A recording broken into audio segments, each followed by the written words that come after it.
जिस प्रकार भारत में गृह विभाग एक प्रमुख विभाग है, उसी प्रकार ब्रिटेन में भी गृह मंत्रालय एक प्रमुख विभाग के रूप में जाना जाता है। ब्रिटेन के गृह मंत्रालय को गृह विभाग कहा जाता है और ये देश का सर्वप्रमुख मंत्रालय होता है।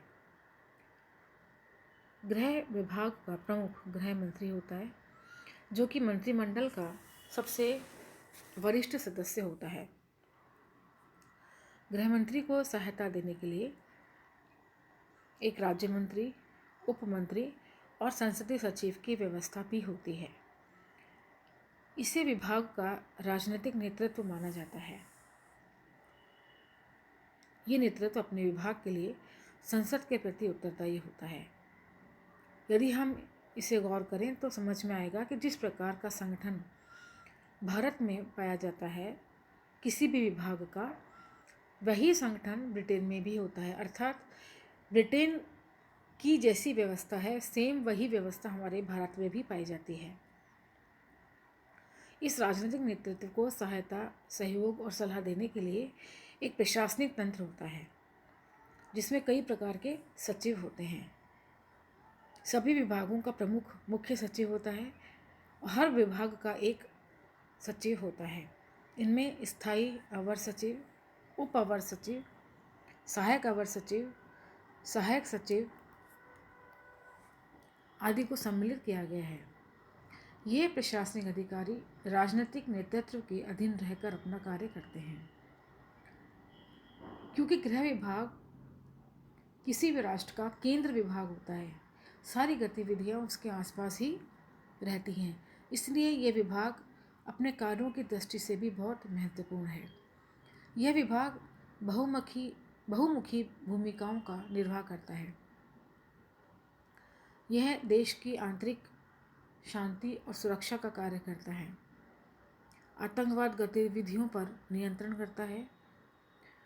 यह ब्रिटेन के संप्रभु को उसके विशेष अधिकारों को और उसके प्रयोग करने के बारे में सलाह देता है। गृह विभाग पर ही देश के संसदीय निर्वाचनों को संपादित करने का भी उत्तरदायित्व है। यह विभाग अपने राष्ट्र में नशीले पदार्थों की तस्करी को रोकने में भी महत्वपूर्ण भूमिका अदा करता है। इस विभाग के द्वारा अंतर्राष्ट्रीय भगोड़े, आतंकवादी और तस्करों को पकड़वाने के लिए अंतर्राष्ट्रीय पुलिस के साथ सहयोग और सहायता की जाती है, जिसे इंटरपोल कहा जाता है।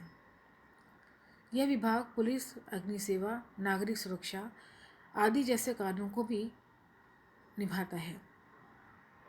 इस विभाग के द्वारा इमिग्रेंट्स यानी अप्रवासियों की समस्याओं का समाधान भी किया जाता है। लोकतांत्रिक देशों की तरह ब्रिटेन के गृह विभाग को भी बहुत महत्वपूर्ण माना गया है। मंत्रिमंडल सचिवालय साम्राज्य सुरक्षा समिति का उत्तराधिकारी है, जिसकी स्थापना दिसंबर 1916 में लॉर्ड जॉर्ज के द्वारा की गई थी और सर मॉरिस हैंकी इसके पहले सचिव थे। आजकल मंत्रिमंडल सचिवालय के संगठन में एक स्थायी सचिव, 2 उप सचिव, 1 प्रवर सचिव, 1 वरिष्ठ सहायक सचिव और 5 सहायक सचिव हैं।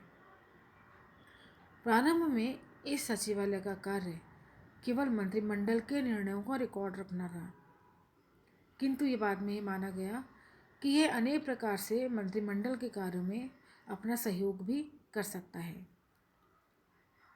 आज मंत्रिमंडल सचिवालय के द्वारा मुख्य कार्य संपन्न किए जाते हैं, जैसे प्रधानमंत्री के निर्देशन में मंत्रिमंडल की मीटिंग के लिए कार्यसूची तैयार करना, यह देखना कि मंत्रिमंडल के कार्य और व्यापार की सभी बातें मेमोरेंडम के हिसाब से ही हों, उसको उचित तरीके से उचित व्यक्तियों तक और उचित समय में पहुंचाने का प्रयास करता है। यह मंत्रिमंडल के कागज, निर्देश और निर्णयों का अभिलेख रखता है। यह कार्यालय संबंधी समस्त कार्य और पत्र व्यवहार संपन्न करता है। यह एक सहायक अभिकरण है, परामर्शदाता नहीं है। हरमन फाइनर के अनुसार मंत्रिमंडल सचिवालय के प्रथम सचिव सर हैंकी ने इसकी कार्यप्रणाली के संबंध में 3 नियम प्रतिपादित किए थे। पहला कि विभागीय उत्तरदायित्व में कोई हस्तक्षेप नहीं करेगा, ये प्रेस को कोई सूचना नहीं देगा और न ही पत्रकारों से साक्षात्कार करेगा।